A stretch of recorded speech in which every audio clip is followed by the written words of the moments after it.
Good morning, everyone. My name is Anna Marie. Welcome to my deck here in Oak Bluffs, and I've been demonstrating in the fiber tent for many, many years. I learned to spin in the fiber tent back in, I think, 2002. And it's just been a wonderful, wonderful craft for me. I really love it. So I'm going to talk to you today about spinning. I brought a couple of my wheels down, 3 of my wheels actually. I have about a dozen wheels. I hate to admit that, but I do. Many of my spinning wheels have come to me because I'll get a phone call from someone saying, if you don't come here right away and pick this wheel up, I'm going to take it to the dump. So I grab my, my keys and I'm out the door. So a lot of my spinning wheels have come in just that way. This lovely wheel here, which is well over 100 years old, came to me in just that way. And I ran up island to pick it up. This is what's called a flax wheel. And right here we have flax. And flax, when it's spun, becomes linen. And we all know how much we love linen. And this is just a wonderful little wheel. It's in original condition. It hasn't been refinished or anything. My friend Harriet worked on it last year, as a matter of fact, at the Ag Fair. She spent 2 whole days getting it to work. And this is just a lovely wheel. It has a double drive band. You can see that up here. And spinning wheels really haven't changed that much over the years, over the centuries, I should say. They used to be very, very large wheels, and they were called great wheels or walking wheels because you used to walk as you spun. But then there was a tremendous revolution and they figured out how to have the spinner sit down, and then pretty much wheels have been the same since then. And what the wheel does is very simple. It puts twist into the fiber. So the fibers have these long fibers and they're twisted together, and that gives us yarn.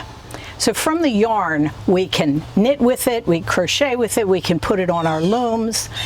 So once it's spun into yarn, then it can be made into something that's usable, wearable, that we've fallen in love with. So this is a lovely flax wheel. As I said, it's well over 100 years old.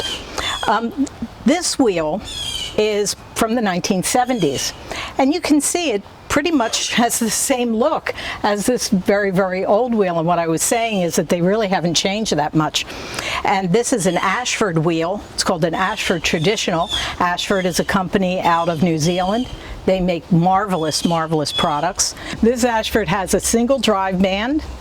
And again, the wheel turns around using the treadle, goes up and down, and this spins. I don't have it set up for spinning. Again, it's so hot today. This wheel was given to me by a spinner who no longer, she used it for many, many years, and she no longer was interested and she had to downsize. And the only caveat was that I should give this wheel to someone who wanted to learn to spin. And I actually did that. I took this wheel, I taught someone how to spin, and I gave her this wheel, and she used it for almost a year and then bought her own wheel. So the wheel has come back to me, and I will once again give it to a student who would like to take up spinning. So it's got great karma. It's a wonderful little wheel. It does exactly what it's meant to do. The big wheel turns the little wheel, which twists the fiber and gives us yarn. So it couldn't be simpler. Basically, we have fiber animals, sheep and alpaca and goats, which is cashmere, and rabbits, and they're all kinds of fiber animals. So once the animal is sheared, and let's just talk about wool for now, for sheep. You have the sheep, it's sheared, you get fleece. And from the fleece, after it's washed, it goes through a process called combing and carding. And I brought down my little drum carder to show you how that's done. So I'll just take a little bit of fleece, and it just goes right through, and this wheel is putting it onto the big wheel. These are tiny little spikes. If you have a pet, like a dog, and you have a dog brush and has those tiny little spikes in it, that's what this is. And so you just turn this like this a lot. It's funny, when I bought this comes out of a company in California called Clems and Clems. It's a family-owned company. And when I bought this, they had an electric model, and I thought, oh, I don't need that. I can just turn it by hand.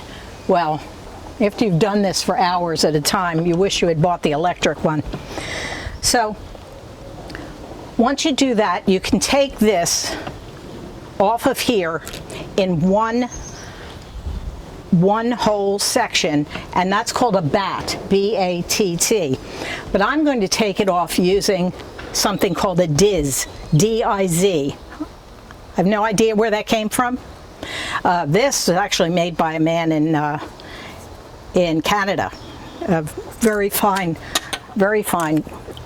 artist who makes these. So you just pull up a little bit of your fiber off of your drum, and you just twist it around a little bit. This is it's unbelievably wet today.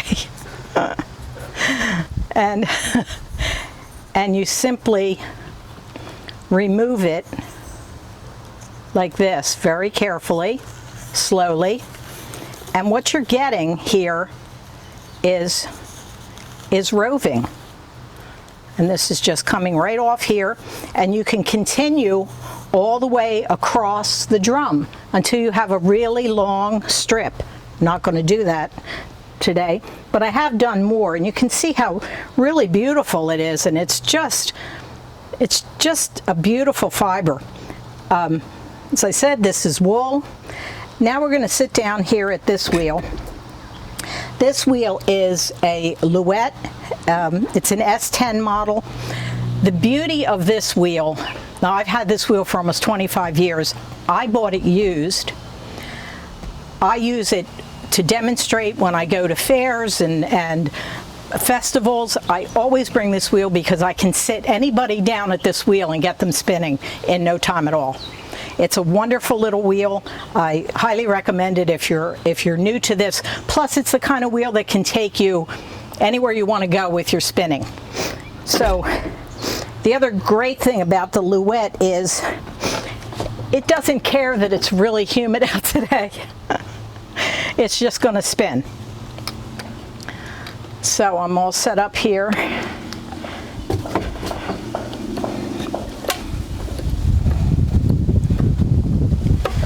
And this is just a leader that I have on here, the piece that I'm using to start with.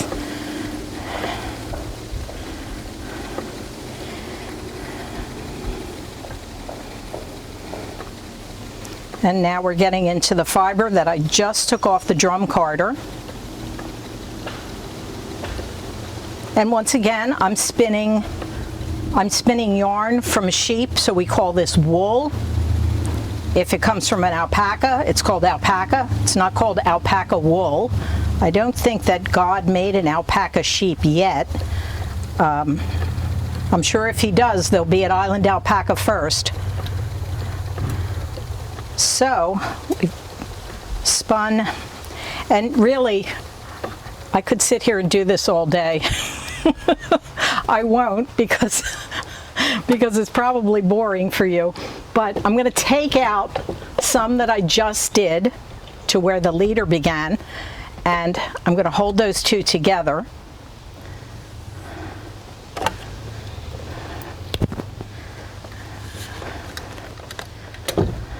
And we have yarn.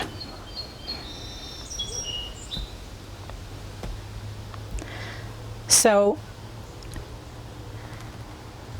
think about it. If you lived a long time ago when this was the only way you had to get yarn to make fabric so that you could be warm in the winter, this is where it all happened. If the yarn doesn't come off the spinning wheel, you're not going to be able to weave, you're not going to be able to knit, and you're going to be very cold in the winter. So everyone in the family, men, women, children, all spun. The wheel was probably never never silent, if you will. Everybody had to learn to spin because it's how you got the fibers so that then you could make your clothing. So that's how important spinning wheels were and are today, even in the craft world. Spinning wheels are as important as planting a vegetable garden. It was important for the survival of humans who had to keep warm, and this is where it all comes from, right from here. We've switched to weaving. So weaving is really a fun craft. And again, it's been around forever. Archaeologists are still finding things that are woven. Basically, it's fibers going this way, fibers going this way. One is called the warp, the other is called the weft, and they go together to make a piece of fabric. There are so many different kinds of looms out there, but I wanted to bring you a couple of looms that I really have a lot of fun with. And the first one I'd like to talk about is this. This is called a peg loom.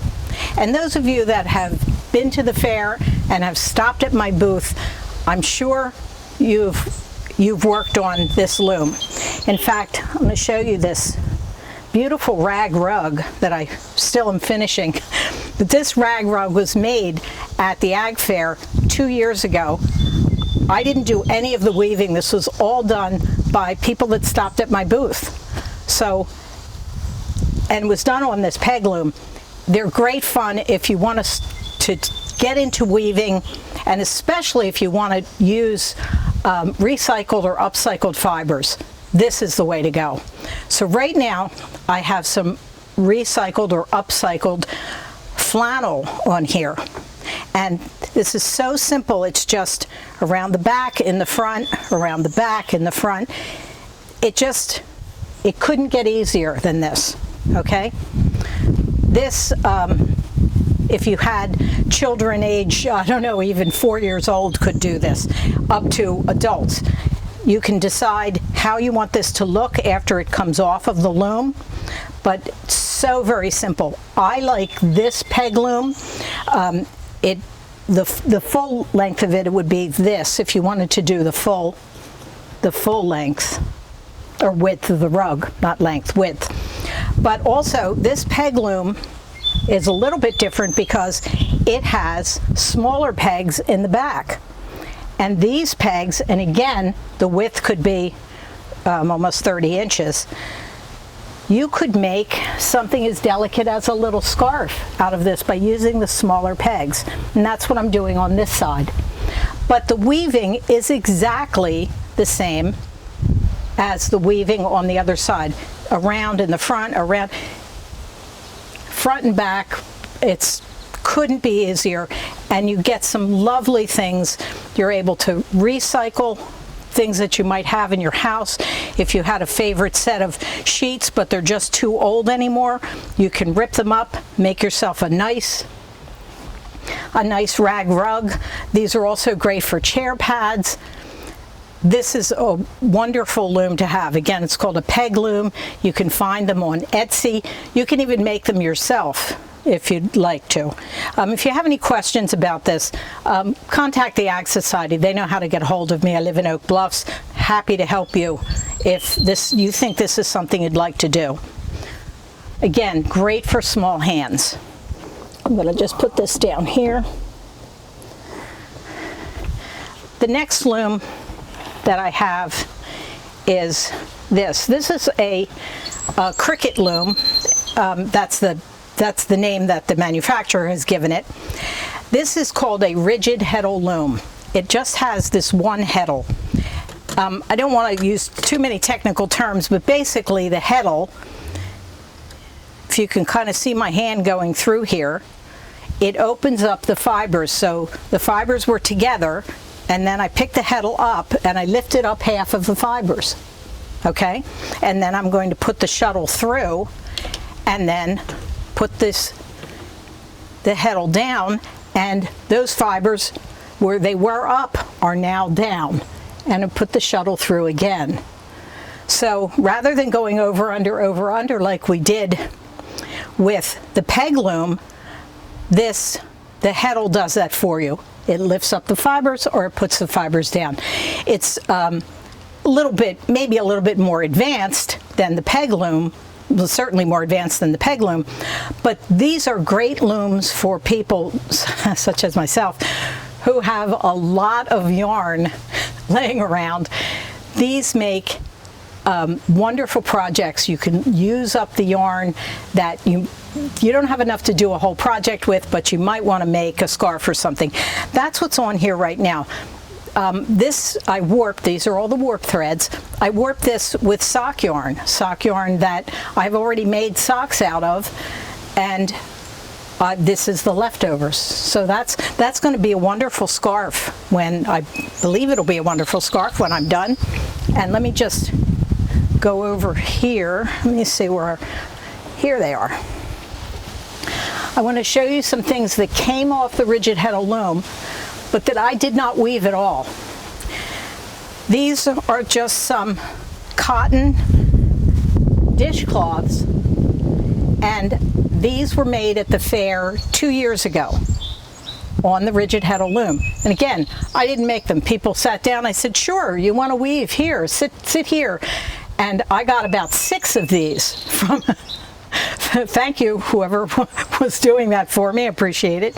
And these are great. I must have washed these, I don't know, 100 times. Here's a beautiful scarf. Again, other than warping the loom, which means you laying down all the fibers, this was completely made by people at the fair. So, I mean, and it's beautiful. This is a silk and wool blend, this gray, and the kind of maroon that's going through that's a boucle yarn. It's beautiful, but it was from a project, and I only had 1 ball left, but I hated to throw it out because it's from a company called Mountain Colors, and they're just a beautiful yarn. But again, I did not weave this. People at the fair did who had never sat at a loom before. So certainly it's doable. I also teach this if you're interested in learning how to weave on a rigid heddle loom. Here's another scarf that, again, I didn't do anything with, but I took it off the loom. When I warped it, meaning when I laid all the fibers down this way, I warped it with this lovely gray, and then kind of a burnt color here, and then gray, and then the brown. But when we did the weft, that's what's going through the other way, we only did the gray, and so we just get these wonderful stripes. Once again, made at the fair. I have 2 of these looms, so I had them both set up, and so once again, thank you for doing that for me. This is an inkle loom. That's I-N-K-L-E. An inkle loom makes this band. And I have another one somewhere. Yep, well, it's somewhere, don't know where. Trust me, I have one. So again, I'm not going to be weaving on this today. I had hopes that I would do that, but it's just too hot out here today. So I want the fibers to stay relaxed as they are. I don't want to pull them on the loom, to tighten them up in order to weave on them. So I'm just going to leave this the way it is. But an inkle loom, you lay down, these are all the warp threads, okay? And these little black threads here, that's the heddle. That's just like that heddle over there, only you go down and it opens it up this way, or you push it up and it opens them up, and then that's where you're going to put your shuttle through. And it just makes this wonderful band, very, very strong. It's really a nice band, and this is going to end up on a tote bag that I'm making. And the last one I'm going to show you today is a craft called Kumihimo. And Kumihimo is Japanese braiding. It's probably centuries old.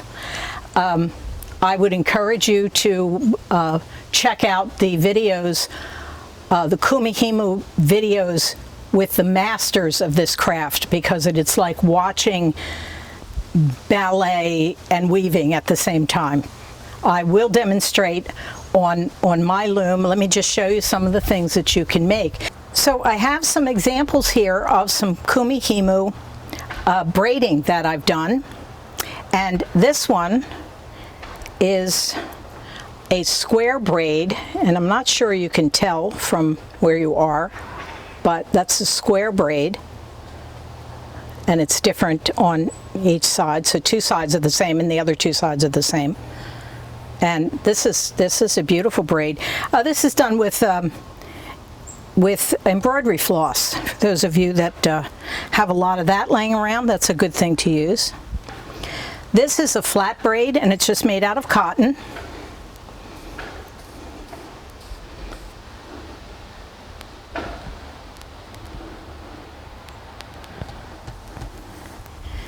And then I have this, and this is what I put on my glasses. You can hang your glasses.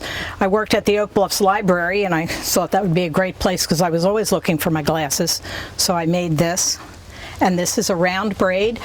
This is mostly polyester, but it does have some little gold in it, which I think is really pretty, and one silk fiber. So I got a little bit adventurous with that. And this is another one exactly the same. That's a round braid. And this is also another round braid that I made. This is going to be a bracelet, by the way. I should have mentioned that. So you would just make a little loop up here, and then I'm going to tie a big knot down here. This will all be gone, and then wrap it around. So this is very cool, and this is all polyester, nylon polyester, so the colors will always stay the same. And this is my very first Kumihimo braid. You should always keep your first braid.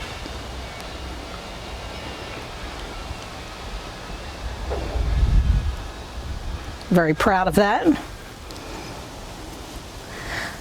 So I'm going to demonstrate making Kumihimo braids on a maru die. This is called a maru die. These are called tama. And the tama, you can probably see, even in this, the wind is blowing a little bit, you can see they have a little bit of weight to them. These are about 45 ounces a piece. And then you, what you do is you get the total of the weight of the tama, and then you put half of that weight into this bag. That's a counterweight. So it's always balanced. That's why it's not falling through to the bottom, nor are the tama pulling out so much. The braid that I'm making here is a square braid, but it's extremely delicate, and I'm sorry, you probably will not be able to see that. But I will demonstrate how this is done. And once again, please go online and watch the masters do this. I only have 8 strands on here. When they do it, they'll have 32, 64, even more than that, and they're just moving constantly. So this is Kumihimo done on a maru die.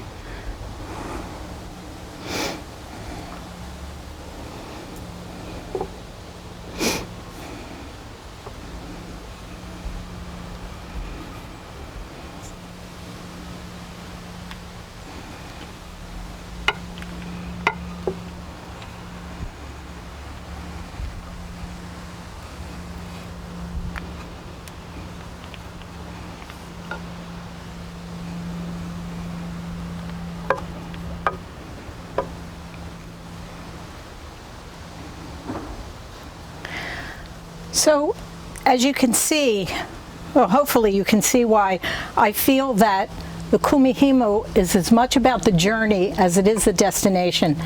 This is, when I'm weaving on here, it's like meditation.